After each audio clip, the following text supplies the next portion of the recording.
Hi, I'm Jim Fausone with Legal Help for Veterans, and we're here to talk for 4 minutes to give you a little update on a few different things. And each week we try to give you some new information. One question we had this week regarding sleep apnea I thought I'd touch on.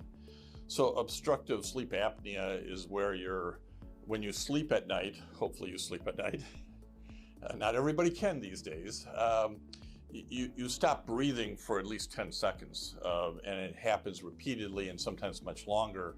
And as a result, your oxygen level drops, and this can cause not only tiredness, but all kinds of different medical conditions, headaches and fatigue and heart issues, and impacts your weight, other things. But sleep apnea is something that's far too common among veterans, in part because of the stresses of military service. Sometimes it's because you've been trying to, for years, sleep on a plane or in a tank or on a ship, and none of those things are conducive to a good night's sleep. So sleep apnea has, a lot of veterans find themselves getting rated for a disability with sleep apnea. That low blood oxygen, as I said, can have a real impact on you. Something like 90% of the veterans who come out of Iraq and Afghanistan have been rated, who've sought rating, have been rated for sleep apnea. So it's pretty prevalent. One of the things that you're going to have to do, though, is there's a difference between a direct claim and a secondary claim.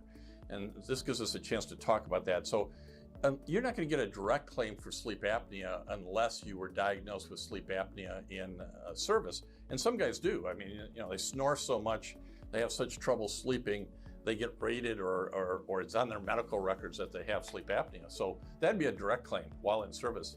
A secondary claim is one that we see more prevalent, and that tends to happen because sleep apnea is secondary to something else.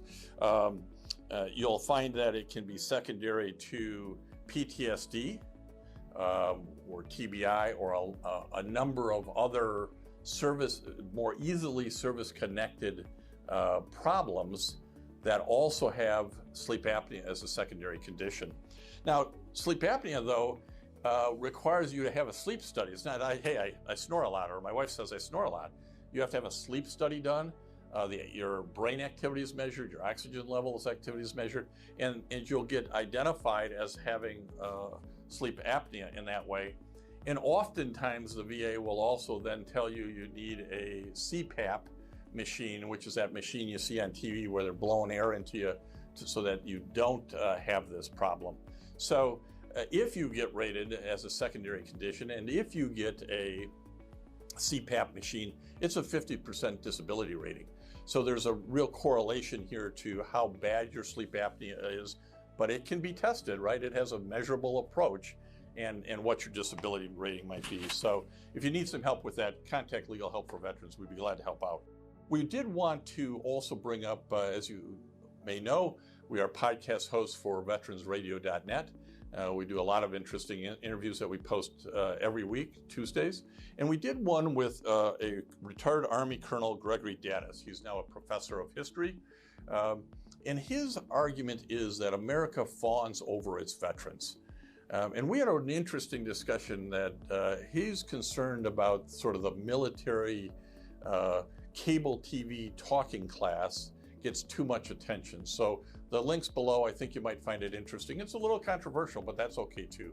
And then finally, as the guardians of the homeofheroes.com site, the Medal of Honor site, we wanted to bring to your attention Medal of Honor recipient Rocky Versace. Rocky was a Vietnam veteran. He was captured. He suffered terribly in prisoner of war camps, and ultimately was executed while in those camps. It's a fascinating story of a Puerto Rican Italian descendant who goes into the Army and does his job with spectacular valor. So a link below, we think you'll like it. Thanks for listening to Legal Help for Veterans, and we'll see you again next week.